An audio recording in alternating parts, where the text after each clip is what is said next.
sua Bíblia comigo, nós vamos ler 4 textos bíblicos. Vamos começar com Gênesis capítulo 2, verso 8. Amém. O tema do nosso sermão de hoje, Deus colocou no meu coração, os 4 jardins bíblicos. Você pode declarar comigo? Os 4 jardins bíblicos. Esse é o tema da nossa reflexão aqui nesse culto de ceia. Que Deus nos dê graça para que possamos partilhar a palavra do Senhor. O primeiro texto é Gênesis 2:8 e diz assim: Então o Senhor plantou um jardim para o lado do oriente no Éden e colocou ali um homem que havia formado. Amém? Segundo texto que nós vamos ler está no Evangelho de João, o capítulo 18, versículo 1. Evangelho de João, capítulo 18, versículo 1. Diz assim: Tendo dito isso, Jesus saiu com os seus discípulos para o outro lado do ribeiro de Cedron, onde havia ali um jardim, e entrou ali com eles. Glória a Deus. Terceiro texto que nós vamos ler está no Evangelho de João, capítulo 19, o versículo 41.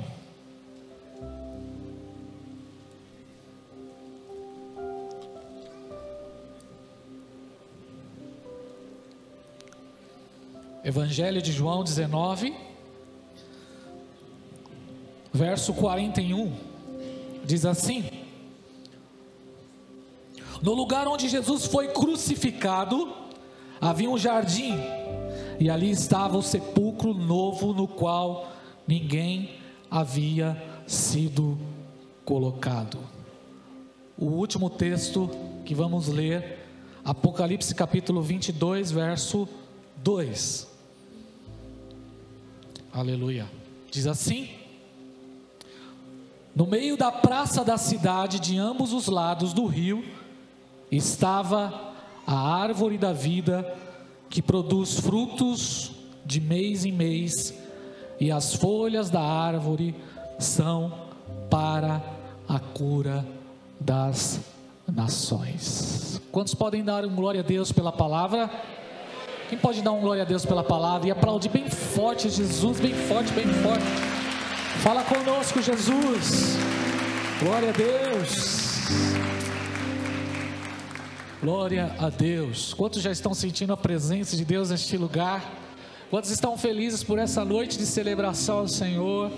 Você tem liberdade de glorificar Jesus neste lugar. Não é proibido glorificar Jesus. Você pode pegar um aleluia e misturar esse aleluia com glória a Deus.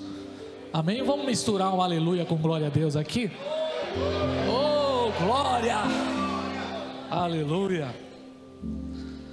A nível de introdução, é só uma informação, mas é importante dar essa informação aqui para os irmãos. Os 2 primeiros capítulos da Bíblia, Gênesis capítulo 1 e capítulo 2, e os 2 últimos capítulos da Bíblia, Apocalipse capítulo 21 e 22, esses 4 capítulos, eles estão tratando sobre a criação de Deus e o reinício da criação do mundo. Existe um paralelo entre esses 4 capítulos, são muito importantes. No livro de Gênesis, o livro das origens, Gênesis 1 e 2, você vai ver a criação dos céus e da terra. E Apocalipse 21 e Apocalipse 22, os 2 capítulos, você vai ver a restauração do novo céu e da nova terra. Em Gênesis 1 e 2, você vai ver a Bíblia falando sobre um lugar, um jardim, o jardim do Éden. Em Apocalipse capítulo 21 e 22, nós vamos ver uma cidade descendo dos céus, a cidade de Deus, onde existe ali um jardim celeste. Em Gênesis 1 e 2, você vai ver falando sobre um casal, Adão e Eva. Em Apocalipse capítulo 21 e 22, também vamos ver a história simbólica de um casal, Cristo e a igreja. Quem pode dar uma glória a Deus? Em Gênesis 1 e 2, você vai ver a Bíblia falando sobre Deus habitando entre os homens. Em Apocalipse capítulo 21 e 22, mais precisamente no capítulo 21 verso 3, você vai ver Deus habitando entre os homens. Em Gênesis capítulo 1 e capítulo 2, você vai ver a Bíblia falando sobre a árvore da vida. Em Apocalipse capítulo 22 verso 2, você vai ver também a Bíblia falando sobre a árvore da vida. Nós temos nesses 4 capítulos, desde a origem, como também os 2 últimos capítulos da Bíblia falando sobre o desfecho do Apocalipse, nós vemos a presença de Deus entre os homens de forma marcante. Esses 4 capítulos nos mostram o mundo sem o efeito do pecado. Nós sabemos que o pecado ele entra quando? No capítulo 3 de Gênesis. No capítulo 3 de Gênesis, com a queda do homem. Quantos estão ouvindo a palavra aqui? Nós vemos com a queda do homem a serpente, que representa Satanás, recebendo autoridade de forma ilegal, por conta da desobediência. Agora ela recebe o governo sobre a terra. Agora a serpente está agindo no mundo a partir de Gênesis 3. Agora nós vemos uma ascensão em Gênesis 3 do diabo agindo no mundo, trazendo caos, trazendo guerra, trazendo morte, trazendo destruição sobre a terra. O pecado ele entra em Gênesis 3 com a queda. Vem a morte, vem a maldição sobre a criação. Em Gênesis 3 nós vemos a terra sendo amaldiçoada por conta do pecado. Em Gênesis 3:24 nós vemos o homem, o ser humano sendo restrito de se alimentar da árvore da vida. Agora se você observar lá em Apocalipse 20, o antepenúltimo capítulo da Bíblia, nós vamos ver a maldição sendo tirada. Nós vamos ver lá em Apocalipse capítulo 20, a morte e o inferno sendo lançado no fogo, no lago de fogo. Nós vemos Satanás sendo eliminado plenamente em Apocalipse capítulo 20. Paulo vai dizer em Romanos 8:19 que a criação, a terra, o mundo aguarda pela manifestação dos filhos de Deus, porque a criação ela se tornou sujeita à inutilidade por conta do pecado. Nós vamos ver que a criação ela geme, ela está escrava, ela está presa à degeneração, esperando o momento da redenção. Então, para entender melhor essas questões aqui que eu tratei a princípio nessa mensagem, eu quero esclarecer isso trabalhando esses 4 jardins da Bíblia. Amém? E através desse entendimento, que o Senhor nos ajude a termos essa clareza sobre questões que diz respeito aos nossos dias, e também tratando sobre aquilo que é mais importante para o cristão, que é o propósito eterno de Deus, vivermos uma vida para a glória de Deus. Então nós vamos começar com o primeiro jardim da Bíblia, o jardim do Éden. A Bíblia começa falando sobre o jardim. A história da humanidade começa num jardim. Deus criou os céus e Deus criou a terra. Perceba aqui céus no plural. Quando nós estudamos a Bíblia Sagrada, e é claro que eu não vou ficar trabalhando essas coisas aqui, mas só a nível de informação, a Bíblia fala de 3 céus. Se você olhar Deuteronômio 10:14, vai falar: o céu dos céus e a terra e tudo que nele há são do Senhor. Qual é o primeiro céu? O primeiro céu é esse céu visível, é o céu que nós enxergamos, é o céu das estrelas, das nuvens, é o céu dos planetas, é o céu onde o homem tem a capacidade de explorar através da tecnologia. É esse céu dos astros, o céu visível. Esse é o primeiro céu, onde o homem pode acessar, até por intermédio de satélites, telescópio.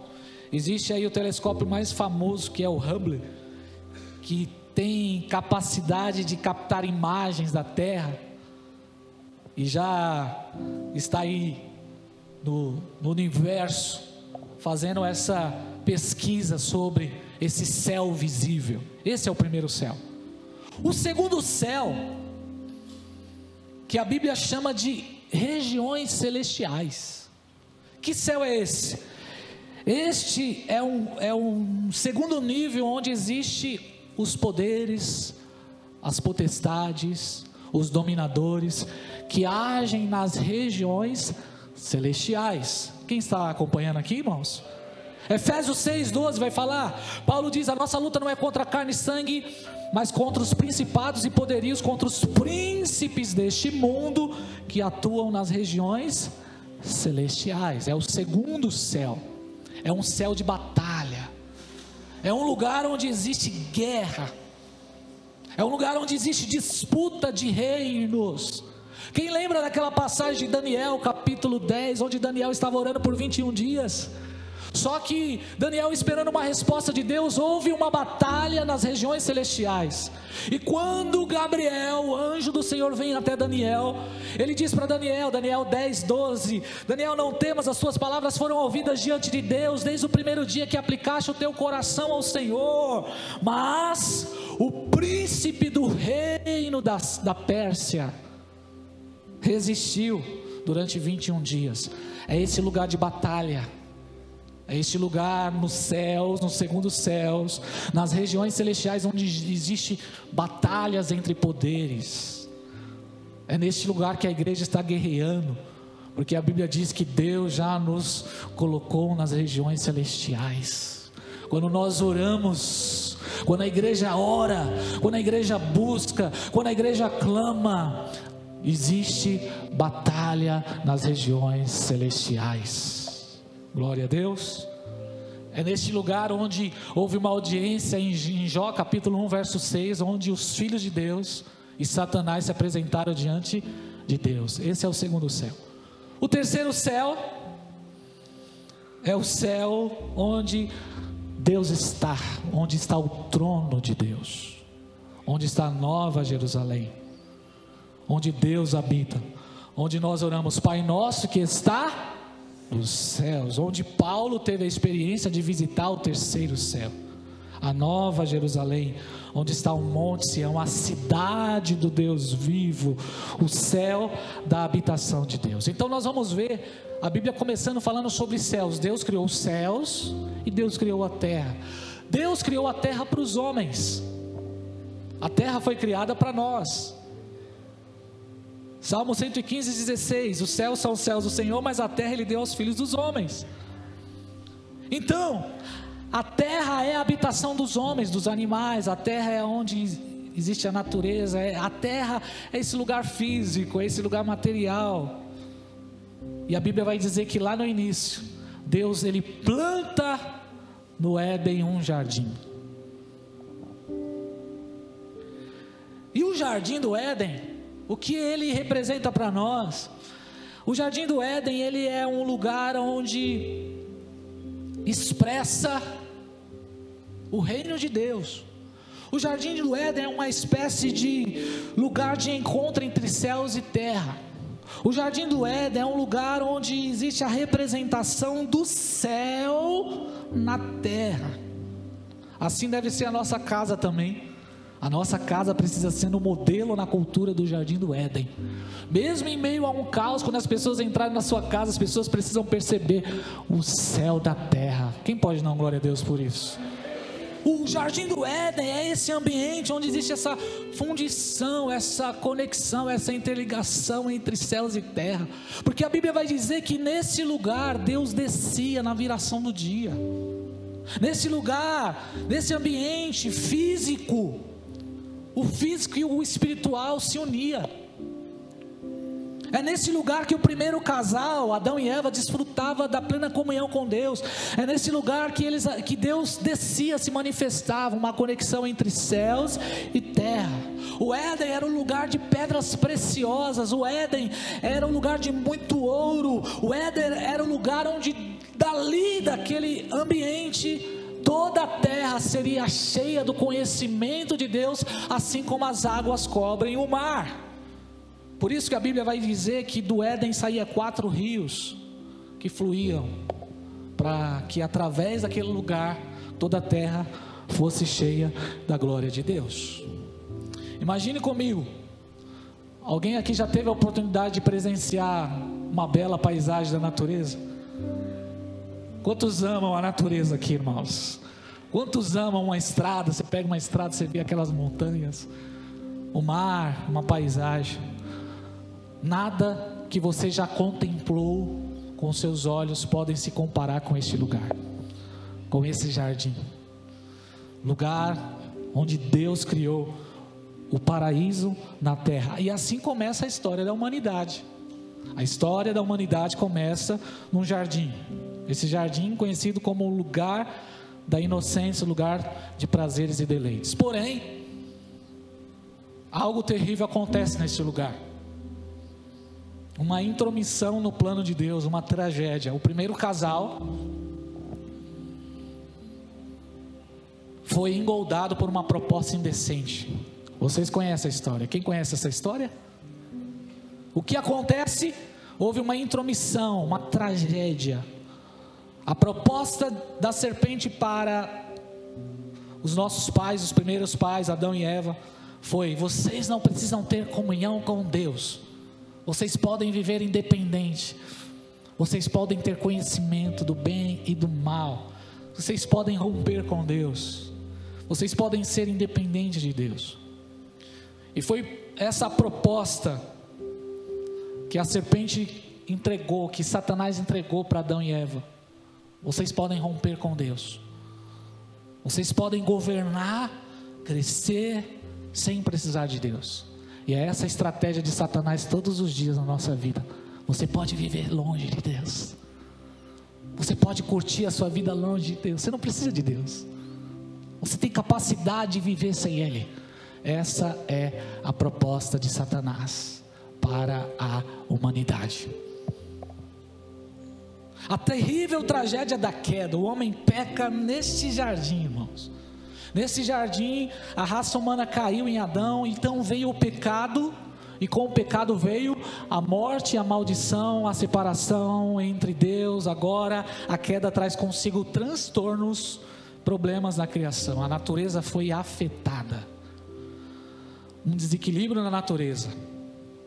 Agora a terra vai produzir espinhos e abrolhos. Eu não sei o que é abrolhos, mas eu posso dizer que abrolhos é barata, posso dizer que abrolhos é piolho, giló, e essas coisas ruins que a terra tem.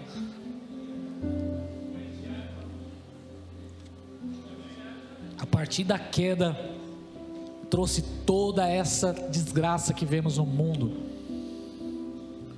A queda traz consigo terríveis transtornos, caos sobre a criação.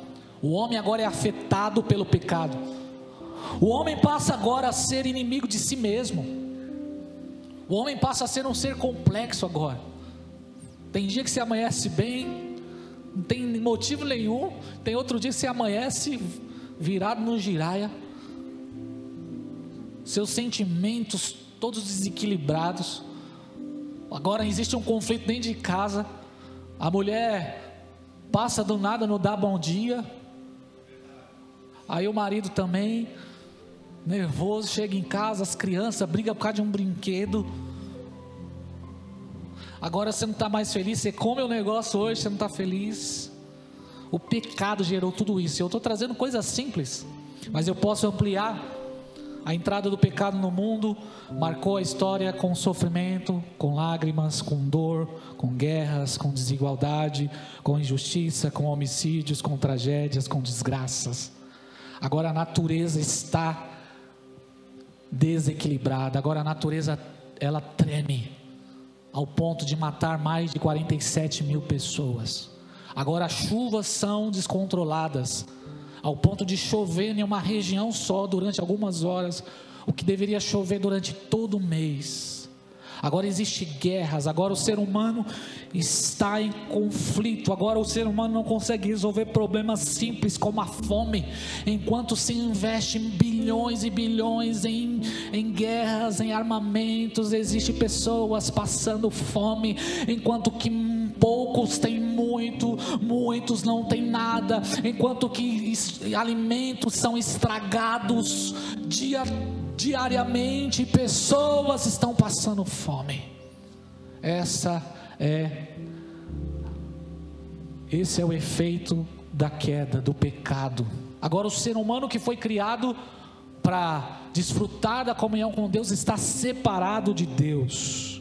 Agora o pecado vem como um câncer que vem contaminando tudo que tem ao redor, ele prolifera, ele multiplica. Agora o pecado, ele vem para destruir. A força mais poderosa que existe no mundo, abaixo de Deus, é o pecado.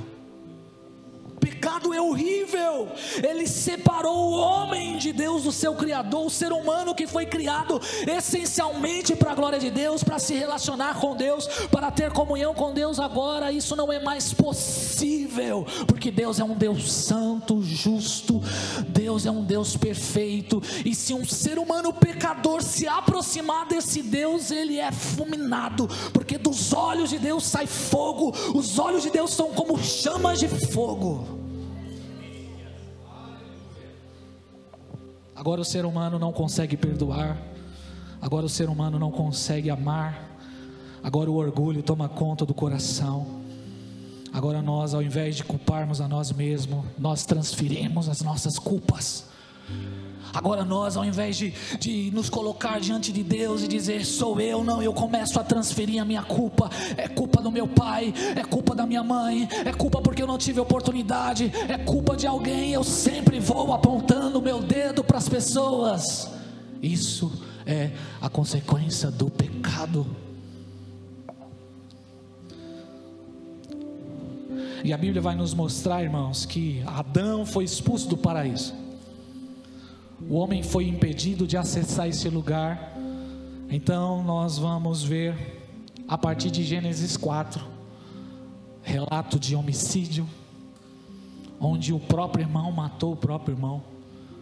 E de Gênesis 4 a 6 você vai ver uma multiplicação da iniquidade num âmbito tão profundo que Deus teve que interferir com um dilúvio para parar a multiplicação da iniquidade que veio sobre o mundo, ao ponto de Deus olhar a maldade e a corrupção no ser humano. Então Deus chama Noé e diz, Noé, vem para cá, Noé, porque através de você eu vou reiniciar esse mundo. Esse mundo precisa ser purificado. Então Deus mandou chuva sobre a terra, para purificar a terra. A maldade se multiplica, e você vai ver na história da Bíblia em Gênesis 11, o homem querendo chegar até o céu. Então ali a torre de Babel, o sistema do mundo se levantando através de um líder chamado Nimrod. Você vai ver em Gênesis 18, Deus tendo que destruir 2 cidades, Sodoma e Gomorra, por conta da sua promiscuidade. E assim temos visto a terra sofrendo, gemendo por conta do pecado. É só você olhar ao nosso redor, ao seu redor, você vai ver fome, pestes, tragédias, todos os dias, a cada dia. Os cientistas já falam sobre o fim do mundo. Os cientistas já falam sobre o aquecimento global, um relógio para apontar o fim do mundo. O mundo está como um coração prestes a infartar. Guerras, armas nucleares. Segundo a geopolítica, a Rússia não vai abrir mão, já há 1 ano de guerra entre Rússia e Ucrânia, enquanto que existe um alinhamento entre os países do Ocidente aqui, OTAN, investindo mais. o Putin fazendo outros alinhamentos com a China, com o Irã, e ele não vai abrir mão. Ele tem armas nucleares, então o mundo está vivendo debaixo desse caos. As armas nucleares que a Rússia tem é capaz de acabar com a Europa em poucos dias. Esse é o mundo por consequência do pecado. E tudo isso começou no primeiro jardim. Agora vamos falar de um outro jardim. Eu quero ir para o último jardim que lemos, o jardim do Apocalipse.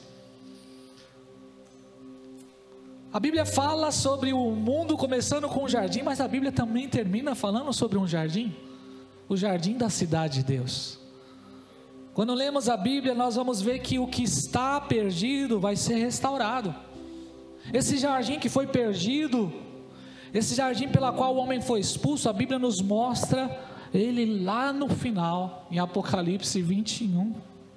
Verso 2: vi também a cidade santa, a nova Jerusalém, que descia do céu da parte de Deus, ataviada como uma noiva adornada pelo seu esposo. Então vi grande voz do trono que dizia: eis o tabernáculo de Deus com os homens, e Deus habitará com eles, e eles serão seu povo, e ele mesmo estará com eles, e ele enxugará dos olhos toda lágrima, e a morte já não existirá, e não haverá nem pranto, nem dor, nem tristeza, porque as primeiras coisas se passaram. Glória a Deus. Esse é o jardim sem maldição.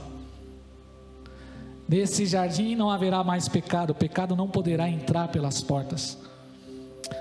Não haverá lágrima, dor, sofrimento, não haverá nem noite, porque o Cordeiro de Deus é a lâmpada da cidade.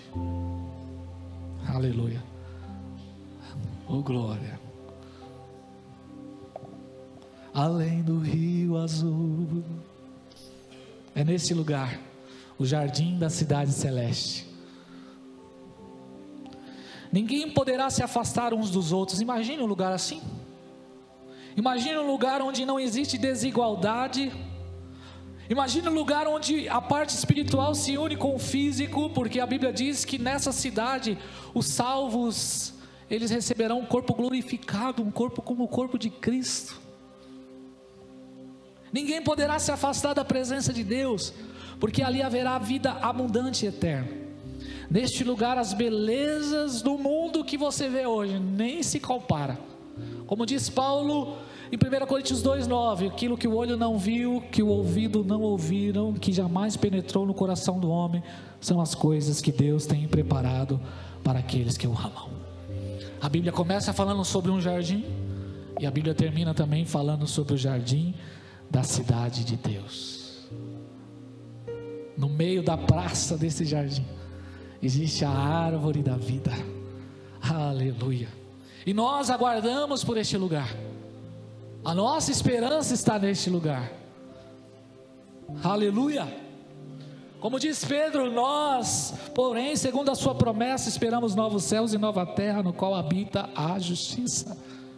Nós aguardamos, como diz Paulo em Filipenses 3,20, porque a nossa pátria está no céu, de onde também aguardamos o nosso Senhor e Salvador Jesus Cristo. Aleluia. Entre esses dois jardins, entre o primeiro jardim e o último jardim, esse último jardim só é possível porque no meio da Bíblia, no meio da história, houve dois outros jardins que são cruciais. E aí eu quero trabalhar o terceiro jardim da Bíblia. O terceiro jardim da Bíblia é o que a Bíblia chama de jardim do Getsemane. Mateus 26 vai falar que o Filho do Homem, Jesus Cristo, ele foi até esse jardim com os seus discípulos. O jardim do Getsemane foi o lugar onde Jesus, era um lugar onde Jesus, ele se acostumava a buscar a Deus ali. Era o lugar onde Jesus se recolhia para orar, para buscar o Pai, no seu ministério aqui na terra. A palavra Getsemane significa lugar de prensa. Nesse jardim, nesse lugar, era um lugar onde se prensava o azeite, a azeitona para tirar azeite. Era um lugar chamado lugar da prensa. E esse jardim é crucial, é o jardim mais decisivo da história do homem, porque neste lugar, nesse jardim, foi onde o Filho de Deus, Jesus Cristo, ele batalhou a sua batalha mais cruel. Porque a Bíblia vai dizer que Jesus, ele veio para salvar, Jesus ele veio para restaurar, Jesus ele veio para trazer paz sobre o caos, Jesus ele veio para levar sobre ele toda a maldição, amém? Ele é o Cordeiro de Deus que tira o pecado do mundo. Cristo veio para trazer reconciliação, irmãos. Cristo veio para morrer no lugar do pecador. Então o Filho de Deus, ele entra nesse jardim, porque esse jardim do Getsemane é o lugar onde ele iria abrir o seu coração diante do Pai. E ali neste lugar ele convida os seus discípulos mais chegados para orar com ele. Ele clama aos seus discípulos para naquele momento estar com ele, mas ele teve que enfrentar a solidão ali. O jardim do Getsemane é o jardim da solidão, é o jardim da agonia. Só é possível olharmos a Bíblia e contemplarmos no final da história o jardim da cidade de Deus restaurado. Só é possível acessar esse jardim porque o Filho de Deus acessou o jardim da solidão, o jardim da agonia. Ali Jesus enfrentou a agonia, ali ele clamou por amigos, ali naquele jardim Jesus, ele de forma intensa derrama sua alma diante do Pai, suando gotas de sangue. Ele clamou ao Pai: Pai, será que existe uma outra forma de a terra ser restaurada? Será que existe uma outra forma de ter com reconciliação? Será que existe uma outra forma de mudar, transformar o mundo pecador? Então ele disse: se possível, Pai, afasta de mim esse cálice. Nesse terceiro jardim da Bíblia, é o lugar onde Jesus, ele decide voluntariamente se entregar. Nesse jardim do Getsemane, o Filho de Deus trava a sua maior batalha.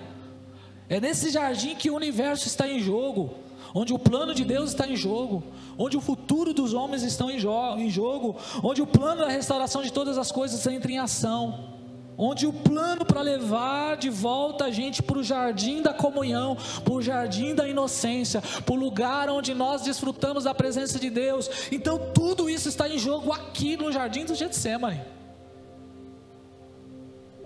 No jardim do Éden, imediatamente à queda, Deus coloca em ação o plano da redenção. Lá no início, quando o homem caiu, Gênesis 3,15, o Senhor declara para a serpente: porém inimizade entre ti e a mulher, entre a tua descendência e o teu descendente, este ferirá a cabeça e tu lhe ferirás o calcanhar. Lá no início, lá no primeiro jardim, Deus já coloca em ação o plano. E aí no jardim do Getsemane, então, o Filho de Deus, Jesus, perfeito, 100% homem, 100% Deus, inteiramente, voluntariamente, ele se submete à vontade do Pai, mesmo sabendo que ele seria abandonado pelo seu próprio Pai. Por isso ele ora, porque ele sabia que o que ele enfrentaria naquela sexta-feira da Páscoa da Paixão seria a dor mais implacável que alguém possa receber. E o Filho de Deus, ele venceu a agonia, ele venceu o jardim de Getsemane, e ele se levanta dali, voluntariamente para se entregar. E ali no jardim de Getsêmani, ele é traído pelo um dos seus melhores amigos. As autoridades entram ali e levam Jesus preso lá no jardim do Getsêmani. Então Jesus vai até o sinédrio sendo condenado à morte de cruz. Mas ele não foi condenado à cruz porque os judeus o entregaram por inveja. Ele não foi condenado à cruz porque o homem o traiu por dinheiro. Ele nem mesmo foi condenado à cruz porque Pilatos o entregou. Cristo foi condenado à cruz para que eu e você pudéssemos voltar ao jardim da comunhão. Aquele que não poupou seu próprio filho, antes por nós o entregou. João 3,16, porque Deus amou o mundo de tal maneira que deu seu filho unigênito, para que todo aquele que nele crê não pereça, mas tenha a vida eterna. No jardim do Getsêmani, Cristo se entregou voluntariamente. João 10,18, ele diz: ninguém pode tirar a minha vida, pelo contrário, eu espontaneamente a dou. Ele se entregou. Cristo então caminha para a cruz como um rei que caminha para a sua coroação. Cristo vai para a cruz para redimir o mundo. Cristo vai para a cruz para trazer redenção à humanidade.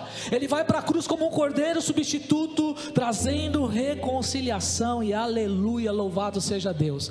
E das 7 palavras que Jesus declarou na cruz, a última foi: tetelestai, está consumado. Eu neste momento estou entregando o meu espírito ao Pai, aleluia. E ele morreu para cumprir a missão. Ele morreu para nos dar o privilégio de desfrutar de novo do jardim da inocência, no jardim da comunhão. Aleluia. Esse é o terceiro jardim. Mas eu quero terminar esse sermão falando sobre o quarto jardim da Bíblia. E o quarto jardim da Bíblia, mais importante da Bíblia, eu visitei esse jardim. Eu tive o privilégio de ir até esse jardim. É o jardim do túmulo.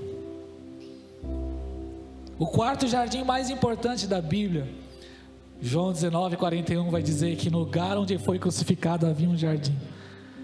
E neste, um novo sepulcro no qual ninguém tinha sido posto. Passou a sexta-feira da paixão, passou o sábado do silêncio. A cruz seria uma derrota. A cruz seria uma derrota se Cristo não tivesse ressuscitado. Se Cristo não tivesse ressuscitado, essa reunião de hoje aqui seria em vão. Os nossos louvores seriam louvores vazios. O que aconteceu aqui nessa noite não teria significado algum. Se Cristo, se a cruz de Cristo, se a história de Cristo terminasse na sexta-feira, irmão, não teria mais jeito para a sociedade, para a humanidade. O mundo estaria como um caminhão desgovernado, indo para a destruição. O que faz a diferença na nossa vida, o que faz a diferença em servir a Jesus, o que nos torna diferente de qualquer outra religião, o que faz desse ambiente, dessa igreja, o que faz dessa reunião ser uma reunião importante, o que faz dessa mesa ter um significado especial, é que Jesus Cristo no domingo pela manhã, a morte não pôde detê-lo. O jardim do túmulo é o jardim mais importante para nós, porque domingo pela madrugada as irmãs foram até lá, e a Bíblia vai dizer em Marcos 16 que elas chegaram cedinho, na expectativa de cuidar do corpo do mestre. Mas quando elas chegaram naquele lugar, a pedra havia sido revolvida. E a Bíblia vai dizer que elas entraram ali e elas perceberam que Jesus não estava mais lá dentro. E seres celestiais olharam para aquelas mulheres e disseram: por que vocês estão tão temorosas? Por que vocês estão surpreendidas? Ele não está aqui. Por que vocês estão buscando Jesus o Nazareno? Porque foi crucificado. Ele ressuscitou, ele não está mais aqui. Aleluia! Eu posso perdoar, eu posso ter esperança, eu posso viver a minha vida para a glória de Deus, porque o meu e o teu Jesus, ele ressuscitou. E a ressurreição de Jesus é o pilar mais importante da fé cristã. Nós não servimos um Deus que morreu, nós servimos um Deus que venceu a morte. E se ele venceu a morte, se ele venceu o maior dos inimigos, se ele matou a morte com a sua morte, eu e você podemos ter esperança. A última palavra não vem da morte, porque ele vive. A morte não terá a última palavra sobre a vida do crente. A ressurreição de Cristo abalou o inferno. A ressurreição de Cristo estremeu os inimigos e até hoje perturba os céticos. Por quê? Porque ele apareceu para os seus apóstolos, ele apareceu para os seus discípulos, ele apareceu para um grupo de 500 pessoas, e essas pessoas se tornaram testemunhas da ressurreição. E muitos quiseram calar a voz desses homens. Apóstolo João, apóstolo Pedro, apóstolo Tiago e tantos outros apóstolos, e também o apóstolo Paulo. Quantos quiseram calar a voz desses homens? Quantos quiseram, através das ameaças, através dos açoites, através das perdas, querer calar a voz dos apóstolos? Mas ninguém dá a sua vida por uma mentira, ninguém dá a sua vida por uma fábula. Eles entregaram a vida deles, eles derramaram a vida deles, e por onde esses homens passaram, eles eram testemunhas da ressurreição, porque Jesus Cristo apareceu para eles. Louvado seja Deus. E deixa eu dizer algo para você. Jesus apareceu para Cefas, Jesus apareceu para Pedro, Jesus apareceu para Tiago, Jesus apareceu para os 12, Jesus apareceu para Maria Madalena, Jesus apareceu para 500 pessoas, e Jesus apareceu para mim também. Ele está vivo. Hoje eu falei com ele. Ele está vivo, ele tem direcionado a minha vida. Mais alguém? Mais alguém é testemunha da ressurreição aqui? Mas alguém pode levantar sua mão e dizer: o Jesus que eu sirvo está vivo. Nós, a igreja, precisamos viver no poder da ressurreição. Aqueles homens estavam trancados com medo, porque até a sexta-feira o seu mestre estava morto, mas domingo de manhã, aleluia, o coração deles foram inundados quando Jesus Cristo se manifestou a eles em um corpo glorificado. Então eles foram empoderados de poder, de convicção, eles se encheram de autoridade. A ressurreição é a garantia de que o propósito de Deus será estabelecido. A ressurreição é a garantia de que Deus subiu aos céus para nos preparar um lugar. A ressurreição é a garantia de que todos nós um dia o contemplaremos face a face e voltaremos a viver com Ele em plena e perfeita comunhão. Fica de pé em nome de Jesus.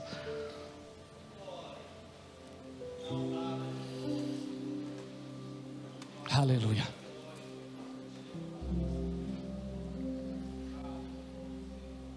Os 4 jardins da Bíblia são importantes para nós entendermos o que vamos fazer aqui.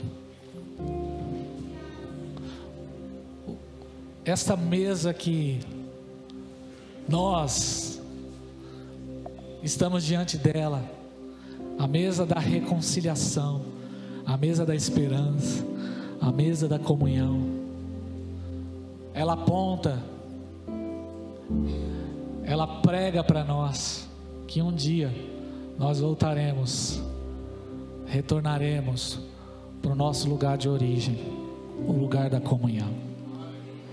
Talvez hoje você está sofrendo, talvez hoje existem vários questionamentos dentro de você. Por que dessa dor, Senhor? Por que desse sofrimento? Por que eu estou passando por isso? Por que eu estou enfrentando essa luta? Por que dessa tristeza, dessa angústia? Por que, Senhor, eu estou enfrentando essa dor? Por que dessa doença? Por que, Jesus, mesmo vivendo, conquistando, prosperando, parece que está faltando algo, Jesus? Eu luto, eu não sinto alegria plena, eu não sinto felicidade plena. Sabe por quê? Porque nós celebramos a mesa do Senhor, e essa celebração aqui, ela é só simbólica, porque o que está prometido para nós é um dia estarmos diante do jardim de Deus, estarmos na cidade de Deus, e lá existe uma mesa poderosa, existe um banquete, existe uma ceia, e lá está Jesus, o nosso Senhor e Salvador. Lá está Abraão, Noé, lá está os heróis da fé, Sadraque, Mesaque, Abednego, lá está Elias, Moisés, Jeremias, Isaías, Ruth, aleluia, Esther. Lá estão todos os que se entregaram na esperança messiânica. Lá está também Pedro, Tiago, João. Lá está Paulo. Lá está os avivalistas. Lá está todos os cristãos que morreram em Cristo Jesus. Lá está a mãe que orou pelo seu filho. Lá está a minha avó, missionária Rosa Madruga. Lá está também o meu avô, Paulo José Madruga. É neste lugar, o lugar do jardim de Deus, a nova Jerusalém, onde todos os primogênitos de Cristo estaremos juntos, reunidos, desfrutando de plena comunhão com Ele. Essa mesa aponta para algo maior. Essa mesa aponta para o lugar onde nós vamos desfrutar da presença de Deus. Eu não sei você, mas eu sinto saudade desse lugar. Eu não sei você, mas eu não vejo a hora de estarmos neste lugar. Eu não sei se o seu coração bate pela eternidade. Eu não sei se você tem um clamor dentro de você, porque eu tenho esse clamor. Jesus, vem Jesus. Jesus, vem restaurar todas as coisas. Jesus, vem, Senhor. Nós ansiamos pelo Senhor. Eu não sei você, mas eu não vejo a hora de olhar para o meu Mestre, de ver os seus olhos, de ver a sua face. Estava em casa e o meu filho Mateus chegou em mim: pai, eu tive um sonho. Pai, eu sonhei que Jesus estava lá no púlpito da igreja, e ele estava com uma veste branca, e ele estava com uma faixa vermelha. E eu perguntei: e aí, Mateus? Pai, sabe o que ele fazia na igreja? Ele estava com os braços abertos, abraçando todos os irmãos, todos mesmo. Meu pai até perguntou: mas todos, Mateus? Todos? Inclusive o vovô? Sim, vovô, inclusive o vovô. Jesus está com os braços abertos. O coração de Jesus também queima por esse momento de encontro. O coração de Jesus também queima por esse grande dia, glorioso dia, onde os céus irão se rasgar e gloriosamente, vitoriosamente, poderosamente Ele se manifestará. Aleluia, aleluia. Deixa eu dizer algo para você. O Espírito Santo nesses últimos dias irá nos levar para um nível mais profundo de intimidade com Ele. O Espírito Santo nesses últimos dias derramará sobre a sua noiva um avivamento poderoso para nos preparar para esse grande momento, para que possamos voltar ao jardim, o jardim da inocência, o jardim da comunhão. Louvado seja o teu nome, Jesus. Meu amigo, irmão, minha irmã que está aqui hoje, não deixe que o orgulho, que o pecado domine o seu coração e venha te roubar de você desfrutar de comunhão com Deus. A ressurreição nos dá o poder de viver uma vida de perdão. A ressurreição nos dá o poder de enfrentar a dor, o sofrimento. A ressurreição nos dá o poder de continuar, de avançar. Pai, muito obrigado por essa noite. Muito obrigado, Jesus, por tudo aquilo que o Senhor está fazendo no nosso meio. Obrigado, Jesus, porque hoje pela fé podemos desfrutar dessa comunhão contigo aqui neste lugar. Mas em breve, Jesus, nós iremos nos encontrar contigo.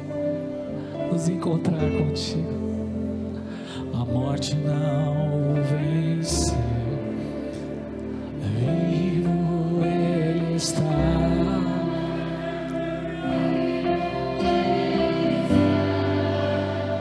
A morte não venceu, a morte não venceu,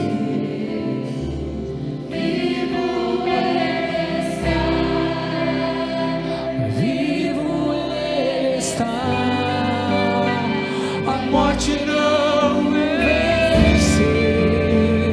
a morte não venceu, vivo Ele está, vivo Ele está. Estenda suas mãos para essa mesa, vamos juntos agradecer ao Senhor pela oportunidade de partilhar da mesa da ceia, da comunhão com o Senhor. Pai, muito obrigado, Jesus, por essa noite. Muito obrigado pela tua presença manifestada neste lugar hoje. Obrigado, Jesus, por tudo aquilo que o Senhor está fazendo no nosso meio. Ó Pai querido, nós te louvamos porque nós não merecíamos, mas o Senhor pagou o preço da reconciliação. O Senhor enfrentou o jardim da agonia, o Senhor enfrentou o jardim da dor, o jardim da solidão, o Senhor enfrentou a morte, o Senhor morreu pelos nossos pecados, e hoje nós podemos ter comunhão contigo. Hoje nós podemos dizer que somos os teus filhos. Por isso, neste momento, Senhor, consagramos ao Senhor, Pai, cada um desses elementos que estão na mesa, Senhor, e juntos iremos partilhar, Senhor, da ceia do Senhor. Juntos iremos partilhar, Senhor, daquilo que nos traz esperança, trazendo à nossa memória, Senhor, aquilo que nos traz esperança, se lembrando que o Senhor morreu na cruz do Calvário para nos dar a vida eterna, Senhor. E hoje aqui como igreja, mais uma vez, estamos cumprindo esse mandamento, Senhor, de juntos como corpo de Cristo, Senhor, partilharmos a ceia do Senhor, em nome de Jesus, amém, glória a Deus. Você pode vir aqui e partilhar em nome de Jesus, pode acender as luzes da igreja, enquanto nós estivermos cantando, pode vir aqui até a mesa, pegar o seu cálice, e vamos esperar uns pelos outros, em nome de Jesus. Amor morte não venceu, vivo Ele está, vivo Ele está. A morte não venceu, a morte não venceu, vivo Ele está, vivo Ele está. A morte não venceu, a morte não venceu, vivo Ele está, vivo Ele está. A morte não venceu, a morte não venceu, vivo Ele está, vivo Ele está, porque Ele vive. Posso crer no amanhã, posso crer no amanhã, porque Ele vive, porque Ele vive.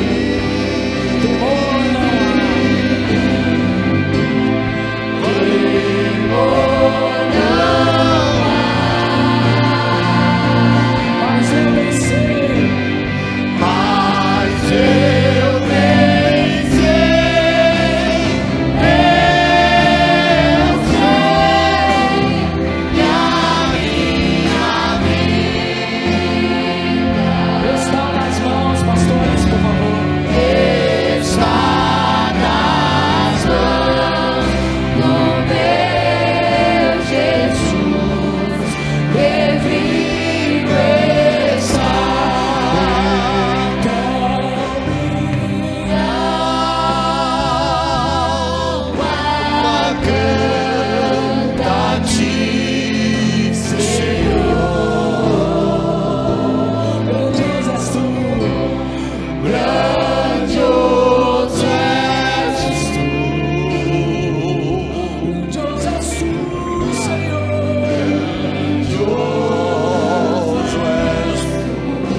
Aleluia, será que você pode declarar então, minha alma?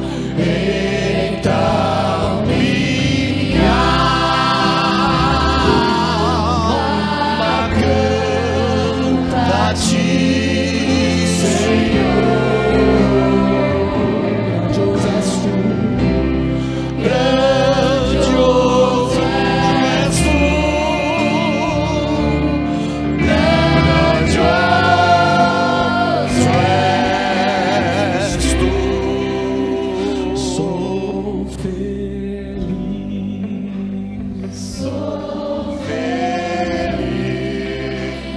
com Jesus.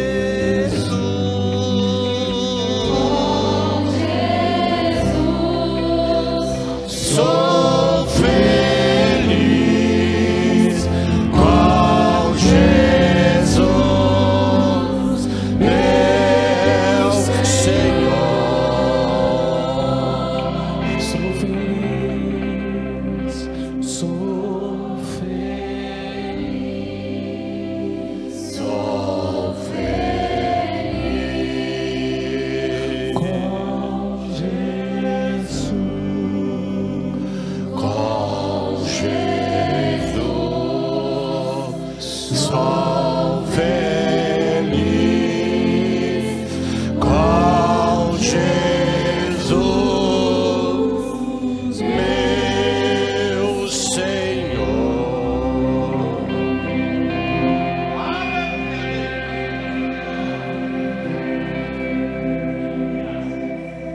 Pastores,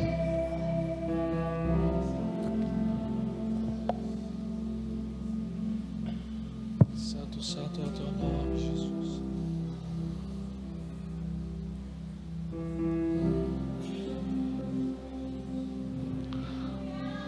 Existe uma promessa para a igreja.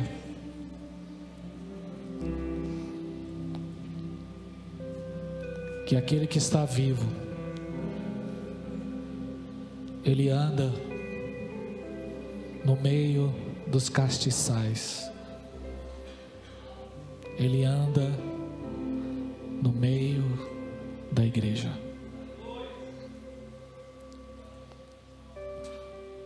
Ele anda no meio da igreja. Ele está aqui. Através do Espírito Santo, Ele está aqui porque Ele é onipresente. E Ele está sondando os nossos corações. Ele está passeando sobre o corredor dessa igreja, sobre cada banco.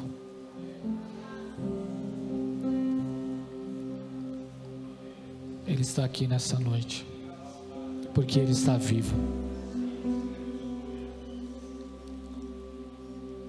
E Ele quer tocar em pessoas aqui.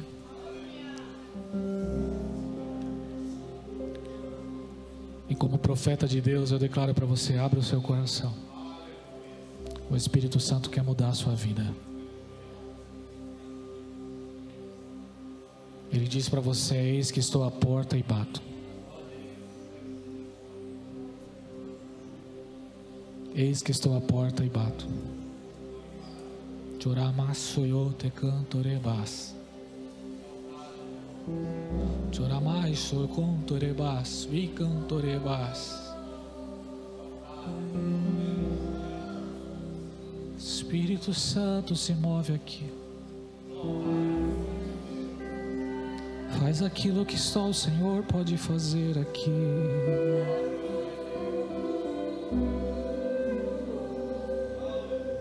Santo, Santo.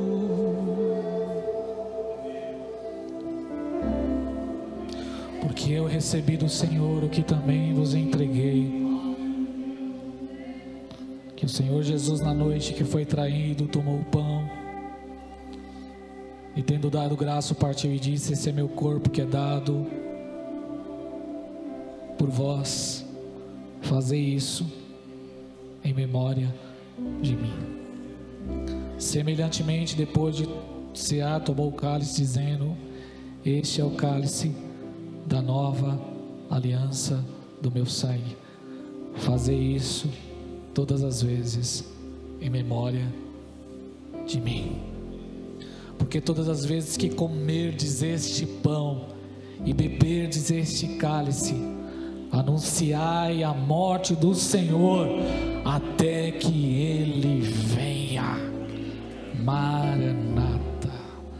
Ora vem, Senhor Jesus. Vamos juntos partilhar da ceia do Senhor.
As ruas são de ouro e de cristal. Ali tudo é vida, ali tudo é paz, morte e choro nunca mais. Tristeza e dor,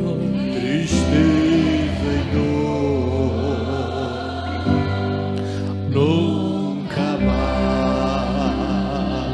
Além do rio azul, além do rio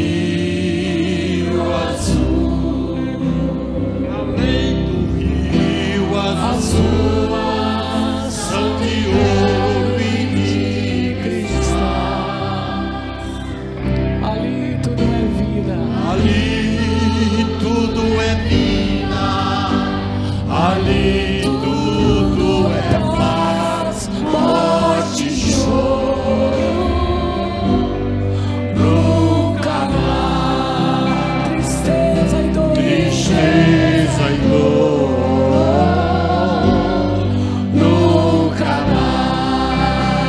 Veio o grande rio, veio o grande rio da vida, claro como um cristal, claro como um cristal. Verei a face do meu mestre querido. Declare bem forte: não haverá mais noite ali, não haverá nenhum clamor. Verei os olhos de Jesus, tocarei seu corpo em ti, verá mais noite ali, não haverá nenhum clamor. Verei os olhos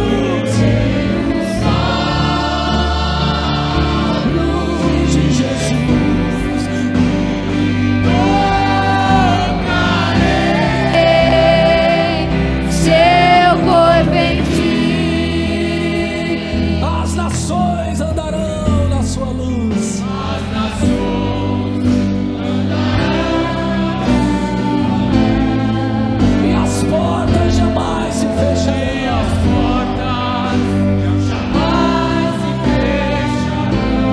A cidade é de ouro puro, a cidade é de ouro puro, de jaspe é seu muro, além do rio azul, morte, choro, aleluia, Tristeza e dor, nunca mais, nunca mais. Morte e choro, tristeza e dor,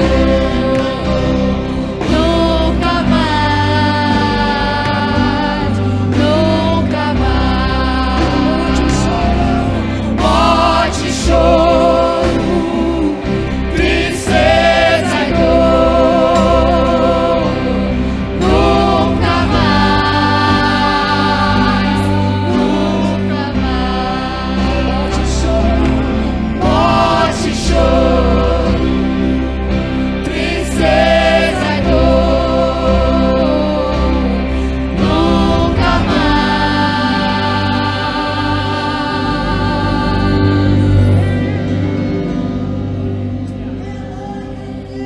além do rio azul. Oh, tira do céu. Oh, glória, bem forte por aí. Aleluia.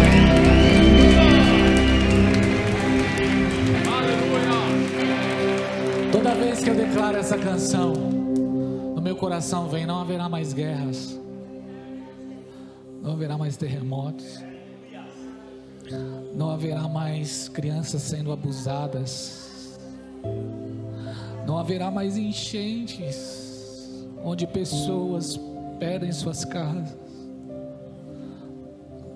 não haverá mais mães chorando por conta dos seus filhos nas drogas, não haverá mais nem essa dor de cabeça que você está sentindo, hein? Não haverá mais conflito entre irmãos, não haverá mais inimizade entre nós. Teremos uma comunhão tão plena, perfeita. Não haverá mais intriga entre pessoas. não haverá mais intriga. Aleluia. É esse lugar. É esse lugar que nós ansiamos. Aleluia. E nessa noite, eu não posso terminar esse culto sem convidar pessoas que hoje entraram aqui, que estão por alguma razão fora da comunhão. Talvez desanimou, talvez parou, talvez desistiu, por conta de alguma situação na sua vida. Mas, assim como meu filho Mateus teve um sonho de Jesus com os braços abertos, ele está com os braços abertos para te receber hoje. E se você entrou aqui hoje, o Espírito Santo está falando aí no seu coração, e você deseja renovar a sua aliança com Deus, nós queremos se alegrar com você nessa noite. É só você levantar sua mão, fazer um sinal aí em nome de Jesus. Se tem alguém aqui hoje, pastor, eu quero me reconciliar com Jesus hoje, eu quero entregar minha vida para Jesus hoje, eu quero aceitar Jesus como meu suficiente Salvador, eu quero me reconciliar, eu quero voltar para a comunhão, eu não quero ficar fora dessa cidade, pastor, eu não quero ficar fora deste lugar, eu não quero ser lançado no lago de fogo e enxofre, eu não quero viver eternamente longe de Deus, mas eu quero desfrutar de comunhão com Ele. Há alguém aqui hoje? Há alguém aqui hoje que deseja tomar essa decisão?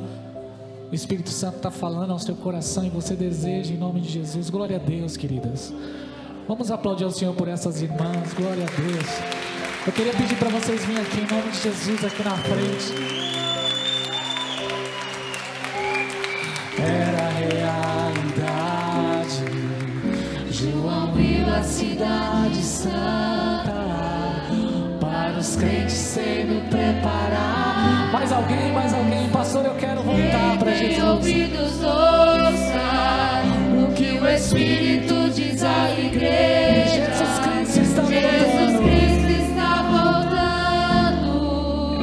Se prepare para que tu veja. Estenda suas mãos aqui, vamos orar por elas. Pai, muito obrigado por essas irmãs. É o teu Espírito que faz a obra, Senhor. E quando o teu Espírito toca, não há dureza de coração que resiste. Pai, muito obrigado, Senhor. Nós louvamos ao Senhor pela vida das minhas irmãs que estão se renovando. Enquanto a porta da graça está aberta ainda, Senhor, o Senhor está com os braços abertos para receber pessoas e salvar pessoas. Obrigado, Jesus, pela vida das minhas irmãs. Obrigado, Jesus, porque hoje houve salvação neste lugar. E nós celebramos ao Senhor, louvamos o teu nome, em nome de Jesus. Enquanto a irmã Simone e a Thaís estão abraçando elas, que o teu Espírito Santo possa, Senhor, tocar onde precisa ser tocado, que o teu Espírito Santo venha mudar aquilo que precisa ser mudado, que o seu Espírito Santo venha fazer aquilo que só o Senhor faz, que é transformar o coração de pedra em um novo coração. Obrigado por essa noite de comunhão. Você pode abraçar alguém que está do seu lado aí, louvar a Deus pela vida dessa pessoa, dizer: Deus te abençoe, fica firme, em nome de Jesus. Não desista. Declare para alguém que está do seu lado: não desista, permaneça. Aleluia. Deus é fiel, aleluia. Louvado seja Deus, aleluia. Fica firme em nome de Jesus, amém. Glória a Deus, glória a Deus. Meu filho, porque ele vive com você. De novo? Porque Canta, igreja. Ele vive com você. levante sua mão para o céu, em nome de Jesus, agradeça ao Senhor. Posso crer no amanhã, Porque Ele vive. porque Ele está te abraçando, meu irmão. Aleluia. O sonho do meu neto já está se cumprindo. ou não há,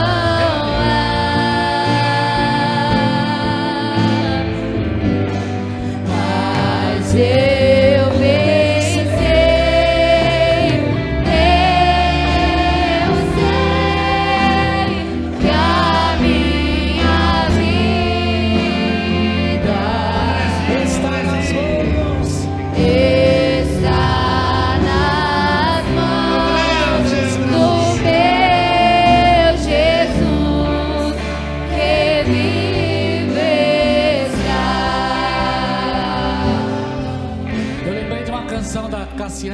assim: imagine um lugar.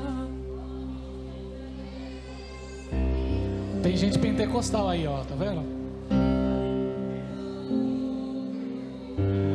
Imagine um lugar onde não haverá dor, nem ódio, nem rancor. É o céu pra onde eu vou. Vamos abrir o coração, gente. Vamos encerrar declarando assim: eu queria ir pra lá, se eu pudesse estar lá. Não queria voltar, só pra ver o meu rei frente a frente com o Pai, só cantando assim: Santo, Santo é Senhor, para sempre cantaria. Eu queria, vamos lá, eu quero. Eu queria ir pra lá, se eu pudesse estar lá. Não queria voltar, só pra ver o meu rei frente a frente com o Pai, só cantando assim: Santo, Santo é Senhor, para sempre cantaria. Sempre cantarei. Que a graça de nosso Senhor e Salvador Jesus Cristo